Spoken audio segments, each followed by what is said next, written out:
लबनान में इसराइली हमले में साथियों समेत हमास के रहनुमा सालेह अल आरवरी की शहादत ने खित्ते का रुख नई जंग की तरफ मोड़ दिया। हिजबुल्लाह ने इसराइली ड्रोन हमले में 5 साथियों समेत हमास के सियासी ब्यूरो के नायब सरबराह सालेह अल आरवरी की शहादत का बदला लेने का ऐलान कर दिया। हिजबुल्लाह का कहना है कि इसराइल को सालेह अल आरवरी की शहादत की भारी कीमत चुकानी होगी। हिजबुल्लाह ने अपने बयान में कहा कि हमास के सीनियर रहनुमा सालेह अल आरवरी की शहादत से यमन, शाम और इराक के सपोर्टिंग महाजों पर मज़ामत में किसी किस्म की कोई कमी नहीं आएगी। बैरूत के मरकज़ में हमास रहनुमा पर हमले को लबनान के अवाम, सिक्योरिटी और खुद मुख्तारी पर हमला करार देते हुए हिजबुल्लाह का कहना था कि इस हमले का इसराइल को भरपूर जवाब दिया जाएगा। हिजबुल्लाह ने अपने बयान में मज़ीद कहा कि इसराइल के इस जुर्म को ऐसे ही नज़रअंदाज नहीं किया जाएगा, बल्कि इसका भरपूर बदला लिया जाएगा। हमारे मज़ामतगार अपने उसूलों, अपने वादों और अपनी कमिटमेंट को निभाने के लिए बंदूकों के ट्रिगर अपनी उंगलियां जमा कर मुकम्मल तौर पर तैयार हैं। लबनान के वज़ीर आज़म नजीब मिकाती का कहना था कि इसराइल गज़ा में नाकामी के बाद लबनान को महाजराई के नए मरहले में ले जाना चाहता है। उन्होंने कहा कि लबनान इसराइली हमलों के खिलाफ अक़वाम मुत्तहिदा की सलामती काउंसिल में शिकायत करेगा। हमास के रहनुमा सालेह अल आरवरी की शहादत पर रद्द-ए-अमल देते हुए हमास का कहना है कि हमास रहनुमा के कत्ल के इसराइली इक़दाम से साबित होता है कि इसराइल गज़ा में अपना एक भी हदफ हासिल करने में नाकाम रहा है। हमास के सियासी ब्यूरो के रुकन इज़्ज़तुर रिश्क ने कहा कि हमास रहनुमाओं का कत्ल गासिब इसराइल का बुज़दिलाना इक़दाम है। इसराइली कत्ल आम फ़लस्तीनियों के आज़म और इस्तकामत को तोड़ने और जुर्रतमंदाना मज़ाहमत को कमज़ोर करने में कामयाब नहीं होगा।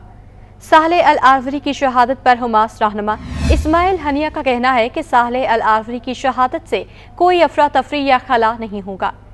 इस्माइल हनिया ने कहा कि सालेह अल आरवरी की शहादत इसराइल के खिलाफ मज़ाहमत मज़ीद बढ़ाएगी। इस्माइल हनिया ने कहा कि फतह और आज़ादी तक जहाद जारी रहेगा।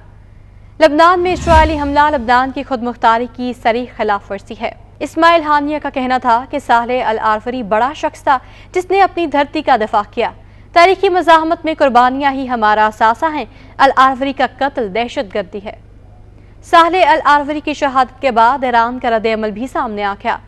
ईरान ने भी इसराइल को खबरदार कर दिया कि हमास रहनुमा का कत्ल इसराइल के खिलाफ मज़ाहमत को मज़ीद बढ़ाएगा। दूसरी जानिब अक़वाम मुत्तहिदा ने भी लबनान में हमास रहनुमा सालेह अल आरवरी की शहादत पर अपनी तशवीश का इज़हार करते हुए कहा कि हमास रहनुमा की शहादत के बाद सूरत हाल इंतहाई परेशान कुन हो गई है।